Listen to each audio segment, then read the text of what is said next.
Hello friends, welcome back to Krishika YouTube channel. ಇವತ್ತಿನ blog start ಆಗಿದೆ. ಇವಾಗಿನ ವಿಶೇಷತೆ ಏನಪ್ಪ ಅಂದರೆ, ಮೈಸೂರಲ್ಲಿ ಹಬ್ಬದ ಸಡಗರ ಎಲ್ಲೂ ತುಂಬಿ ಹರಿತಾ ಇದೆ. ಏಕೆಂದರೆ ದಸರಾ ಹತ್ತಿರ ಬರ್ತಾ ಇದೆ ಅಲ್ವಾ. ಎಲ್ಲ ಮೈಸೂರು ತುಂಬಾ ಚೆನ್ನಾಗಿ ಅಲಂಕಾರಗೊಳ್ತಾ ಇದೆ ಫ್ರೆಂಡ್ಸ್. ಮೈಸೂರಲ್ಲಿ ನಾನು ಹೀಗೆ ಒಂದು ರೌಂಡ್ ಹೋಗಿ ಬಂದೆ. ಎಲ್ಲ ಕಡೆ ಲೈಟಿಂಗ್ ಅರೇಂಜ್ಮೆಂಟ್ ನಡೀತಾ ಇದೆ. ಸೊ ಹಾಗೆ ದಸರಾ ಅಂತ ಬಂದಾಗ ನಮಗೆ ಗೊಂಬೆಗಳ ಹಬ್ಬ ಕೂಡ ಒಂದು ಎಲ್ಲರ ಕಣ್ಮನ ಸೆಳೆಯುತ್ತದೆ, ಈ ಒಂದು ಗೊಂಬೆ ಹಬ್ಬ. ಏಕೆ ಅಂದರೆ ಮೈಸೂರಲ್ಲಿ ದಸರಾ ಅಂತ ಬಂದಾಗ ಮನೆ ಮನೆಗಳಲ್ಲಿ ಗೊಂಬೆ ಕೂರಿಸುವಂಥ ಪದ್ಧತಿ ಇಂದಿಗೂ ಕೂಡ ನಡೀತಾ ಇದೆ. ಕೆಲವು ಮನೆಗಳಲ್ಲೆಲ್ಲ ಈಗಲೂ ಕೂಡ ದಸರಾ ಗೊಂಬೆಗಳನ್ನ ಕೂರಿಸಿ ಅದಕ್ಕೆ 7 ದಿನಗಳ ಪೂಜೆ ಮಾಡಿ ಆಚರಣೆ ಮಾಡುವಂತಹ ಸಂಸ್ಕೃತಿ ಕೂಡ ಮೈಸೂರಿನಲ್ಲಿ ಇನ್ನೂ ಇದೆ. ಸೊ ಅದೇ ರೀತಿಯಲ್ಲಿ ನಾನು ಮೈಸೂರಲ್ಲಿ ಗೊಂಬೆಗಳನ್ನೇ ತಯಾರು ಮಾಡುವಂಥ ಒಂದು ಮನೆ ಇದೆ, ಅಲ್ಲಿ ಕರ್ಕೊಂಡು ಹೋಗ್ತಾ ಇದ್ದೀನಿ. ಆ ಒಂದು ಮನೆಯಲ್ಲಿ ಯಾವ್ಯಾವ ಗೊಂಬೆ ಇದೆ, ಯಾವ ಥರ ಗೊಂಬೆ ಇದೆ, ಎಷ್ಟು ಜನ ಬಂದು ಪರ್ಚೇಸ್ ಮಾಡಿ ಹೋಗ್ತಾರೆ ಅಲ್ಲಿ ಗೊಂಬೆಗಳನ್ನ ನೋಡ್ಕೊಂಡು ಬರೋಣ ಬನ್ನಿ. ನೋಡಿ ಫ್ರೆಂಡ್ಸ್, ಈಗ ನೋಡ್ತಾ ಇದ್ದೀರಾ, ಇದು ಗೊಂಬೆ ಮನೆ ಅಂತಲೇ ತುಂಬಾ ಫೇಮಸ್ಸು. ಈ ಒಂದು ಮನೆಯಲ್ಲಿ ಎಲ್ಲ ಥರ ಗೊಂಬೆಗಳು ನಿಮಗೆ ಸಿಗ್ತದೆ. ನೀವು ಕೂಡ ವಿಸಿಟ್ ಮಾಡ್ಬೋದು. ಇದು ನಜರ್ಬಾದ್ನಲ್ಲಿ ಲೊಕೇಟ್ ಆಗಿದೆ. ಬನ್ನಿ ಫ್ರೆಂಡ್ಸ್, ಒಳಗಡೆ ಹೇಗಿದೆ ಒಂದ್ಸರಿ ನೋಡ್ಕೊಂಡು ಬರೋಣ ಗೊಂಬೆಗಳು. ನೀವು ಒಂದ್ಸರಿ ನೋಡಿ. ನಾನು ಸ್ಟೆಪ್ಸ್ ಹತ್ಕೊಂಡು ಒಳಗಡೆ ಹೋಗ್ತಿದ್ದಾಗೆ ನನ್ನ ಕಣ್ಣಿಗೆ ಬಿದ್ದಿದ್ದು ನಮ್ಮ ಮೈಸೂರಿನ ಚಾಮುಂಡೇಶ್ವರಿ ತಾಯಿ. ನೋಡಿದ ತಕ್ಷಣ ಒಂದು ಕೈ ಮುಗಿದ್ಬಿಟ್ಟು ಅಲ್ಲಿ ಸ್ವಲ್ಪ ಹೊತ್ತು ನಿಂತ್ಕೊಂಡು ಹಾಗೆ ಮುಂದೆ ಹೊರಟೆ. ಬೇರೆ ಏನೇನು ಗೊಂಬೆಗಳಿದೆ ಮತ್ತು ಯಾವ ರೀತಿ ಗೊಂಬೆ ಇದೆ ಎಲ್ಲ ನೋಡ್ಕೊಂಡು ಬರುವ ಅಂತ ಹೊರಟೆ. ತುಂಬಾ ಚೆನ್ನಾಗಿದೆ ಈ ಒಂದು ಜಾಗ. ನೀವು ಕೂಡ ವಿಸಿಟ್ ಮಾಡ್ಬೋದು ಫ್ರೆಂಡ್ಸ್. ಹಾಗೆ ನಿಮ್ಗೆ ಬೇಕು ಅಂದರೂ ಕೂಡ ಪರ್ಚೇಸ್ ಕೂಡ ಮಾಡ್ಬೋದು. ತುಂಬ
ಎಸ್, ನೋಡಿದ್ರಲ್ಲ ಫ್ರೆಂಡ್ಸ್, ನಮ್ಮ ಮೈಸೂರಿನಲ್ಲಿ ಇರುವಂತಹ ಗೊಂಬೆ ಮನೆ ಹೇಗಿದೆ ಅಂತ.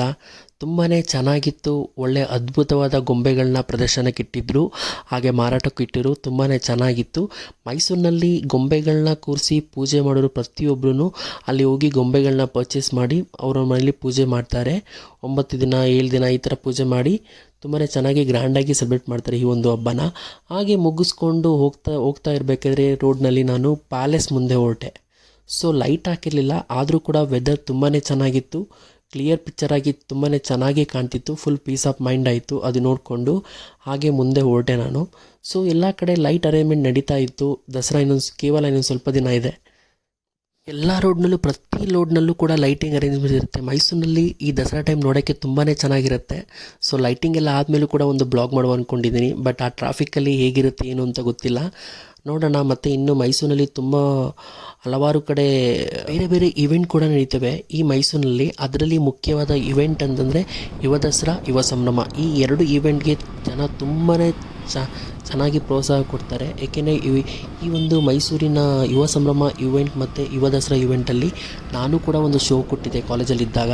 ತುಂಬಾ ಚೆನ್ನಾಗಿರುತ್ತೆ ಈ ಒಂದು ಇವೆಂಟು. ಸಾಧ್ಯ ಆದರೆ ನೋಡಿ ವಿಸಿಟ್ ಮಾಡಿ ನೀವು ಕೂಡ. ಇದೇ 24th ಸ್ಟಾರ್ಟ್ ಆಗುತ್ತೆ. ಇನ್ನೂ ಹೆಚ್ಚು ವೀಡಿಯೋಗೆ ಕೃಷಿಕ ಯೂಟ್ಯೂಬ್ ಚಾನಲ್ನ ಸಬ್ಸ್ಕ್ರೈಬ್ ಮಾಡೋದು ಮರಿಬೇಡಿ. ಇನ್ನೂ ಬೇರೆ ಬೇರೆ ಥರ ವೀಡಿಯೋಗಳು ಬರ್ತವೆ. ಸೊ ನನ್ನ ಮಗಳು ಎಕ್ಸಾಮ್ ಇರೋ ಕಾರಣ ಅವಳು ವಾಯ್ಸ್ ಮಾಡೋಕ್ಕಾಗಲಿಲ್ಲ, ಬಟ್ ವೀಡಿಯೋ ಮಾಡೋಕ್ಕಾಗಲಿಲ್ಲ. ನೆಕ್ಸ್ಟ್ ಮುಂದಿನ ದಿನಗಳಲ್ಲಿ ಅವಳು ವೀಡಿಯೋ ಕೂಡ ಮಾಡ್ತೀನಿ. ಸೊ ನೋಡ್ತಾರೆ. ಅಲ್ಲಿವರೆಗೂ ಕೃಷಿಕ ಯೂಟ್ಯೂಬ್ ಚಾನಲ್ ಸಬ್ಸ್ಕ್ರೈಬ್ ಮಾಡ್ಕೊಂಡು ನೋಡಿ. Thank you so much.